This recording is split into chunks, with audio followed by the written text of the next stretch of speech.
mitzvot that appears in this week's parsha is that of tzipor,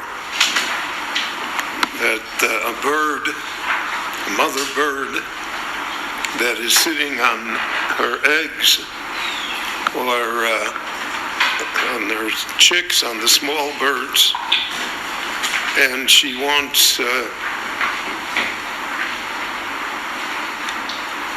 and the person wants to take the eggs or the young birds, so he has to send the mother away.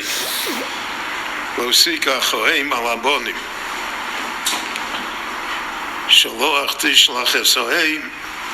to send the mother away.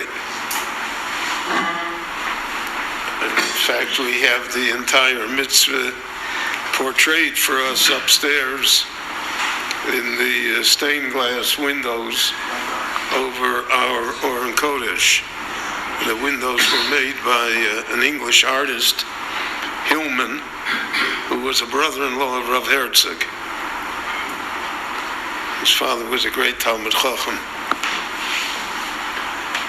In any event, there's a Mishnah in Brochus that says, that has wider ramifications, but it says, Kol ha'omer, if somebody says, Yagolu rachamecha, that your mercy should extend to human beings the way it extended to the mother of the birds, is mashtikin also. You don't let him say that. Rashi says the reason is because of the fact that the lesson of being kind, let's say, to the mother, to animals, is not the reason that the Torah gave us this mitzvah. So there the Gemara discusses other ideas, but based on this, there arises a question, a general question, which deals with Ta'amei HaMitzvot, with whether or not we are to ascribe logical, rational, human explanations as to why the Torah gave us this mitzvah or that mitzvah. In other words, the mitzvot have a rational basis, or is it kulam gzeira? It's all just a decree from heaven, and we are bound. There's a superior knowledge here, greater understanding of the universe. So whatever the Kol Asher Diber Hashem Naaseh V'Nishma, whatever God said we'll do, or whether or not we either are obligated or at least allowed to try and find rational reasons for mitzvot. So from this Mishnah, it seems that one should avoid it. That we cannot, so to speak, read God's mind. We don't know why He told us to send the bird away. And that's true in many other mitzvot as well that we don't understand. So therefore, we should leave it alone. However, it says in the Torah, Som lo choku mishpat. There did God give them chok, a law, a decree. So chok, chukim, meaning laws that are beyond our understanding. The classic one is Porah Aduma. But mishpat means laws that we are capable of understanding. And we are capable of having reasons of an understanding why the law was given. So for instance, in the halachas that appear, in the mitzvahs that appear regarding damages, regarding real estate, regarding monetary matters. So it's logical. The Gemara is built upon that fact. What is the svara? What's the logic? Why? Which opinion? Etc. But what about mitzvot generally? So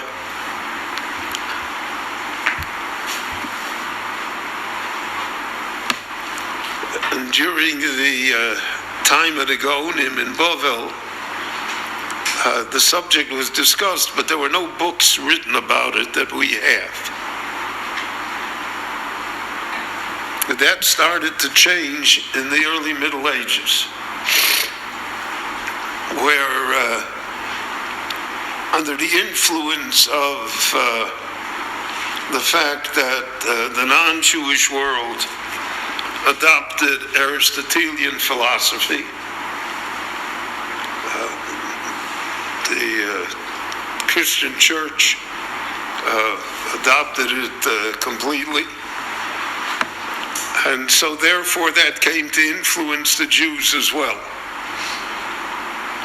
And we have already the beginnings of books that are Tamei HaMitzvot, that give reasons for the mitzvah, rational reasons, philosophic reasons, historic reasons. And for instance, the Rambam in the Moreh Nevuchim, his most controversial work, so fully a third of the book is devoted to Tamei HaMitzvot. And the Rambam's main his main explanation for all mitzvot is that it's to separate us from Avodah Zorah, to separate us from paganism.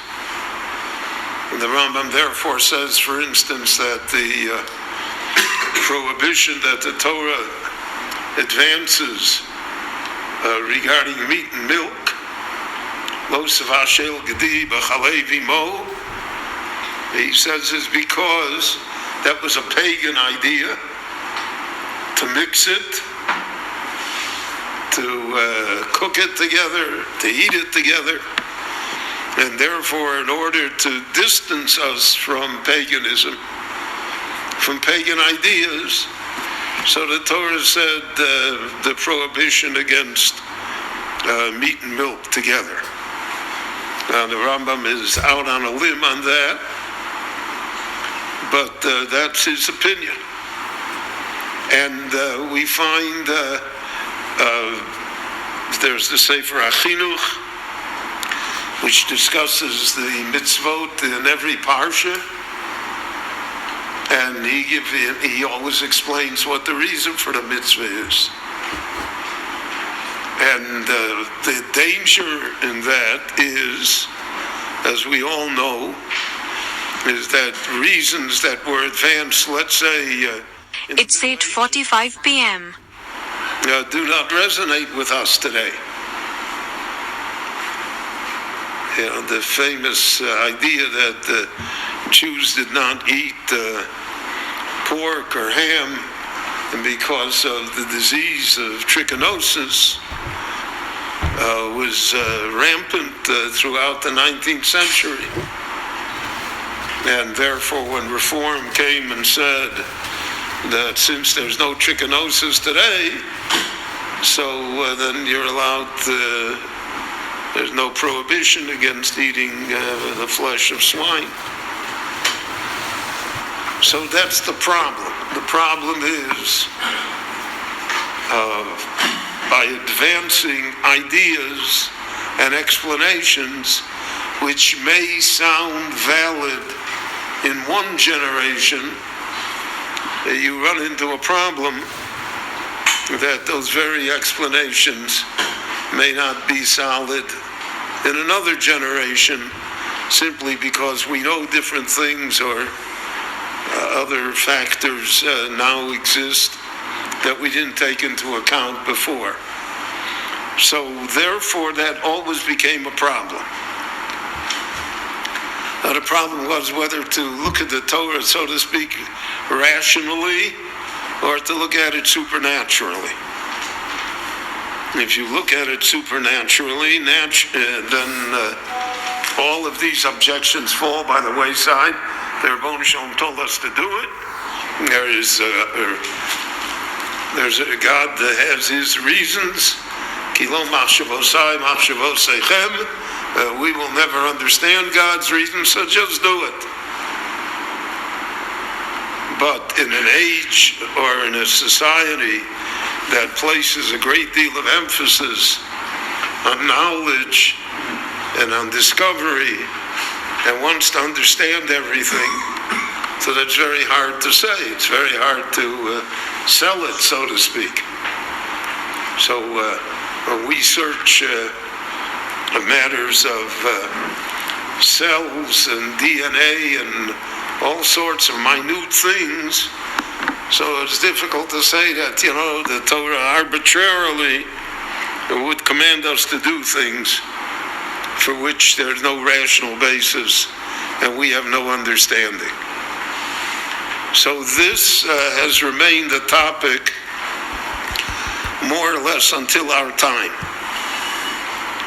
So, for instance, in the parish to the Chumash of Samson Raphael Hirsch, so he spends a great deal of time discussing Tamei HaMitzvos, why the mitzvah, what does the mitzvah come to teach us, and he tries to fit it into his society so that it was understandable to his readers.